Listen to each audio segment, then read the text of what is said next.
How you doing? Well, first of all, I'd like to thank you for letting me be here, and it's a little token of my appreciation. Something was wrong on the Sopranos set, and everyone knew it. In January 2002, James Gandolfini disappeared without a trace. 4 days later, he called from a random Brooklyn salon, confused and lost. The incident cost HBO several $1 million, but the deeper truth was worse. There were cast members working through terminal illness. There were secret payments made in private trailers. There was a failed intervention that ended in shouting and slammed doors.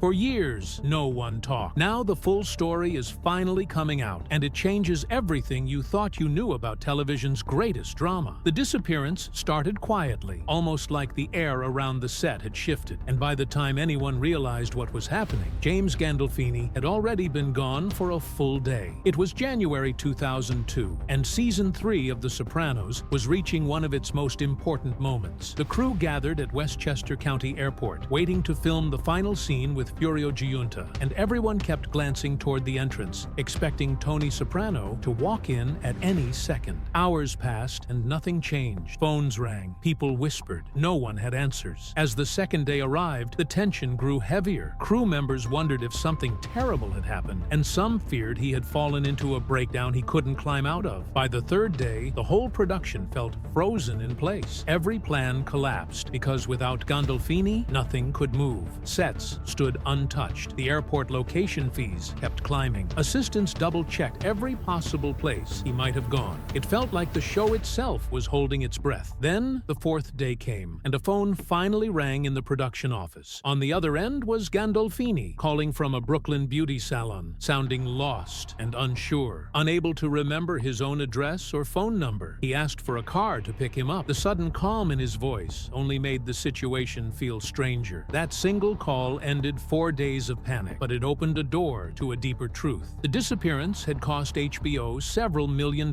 pushed the schedule into chaos, and revealed just how much pressure he carried inside him. When the crew heard he had wandered into a Brooklyn salon and simply asked to use the phone, they didn't know what to think. The owner had watched him walk in off the street, confused and far from himself. He dialed the only number he could remember, and the assistant who picked up nearly dropped the receiver when she heard his voice. She asked where he was, and he admitted he didn't know his own contact details. People rushed to find a car for him. Cast members sat in stunned silence, unable to understand where he had been or what had happened during those 4 days. The moment shined a light on the quiet storm inside him, one made of exhaustion and emotional weight and something darker that he struggled to control. The financial side of it landed like a blow. The shutdown stretched across days that had been planned with care. Crews needed to be paid. Sets cost money, even when untouched. Equipment rentals ran non-stop. HBO realized the total loss could reach as high as $10 million.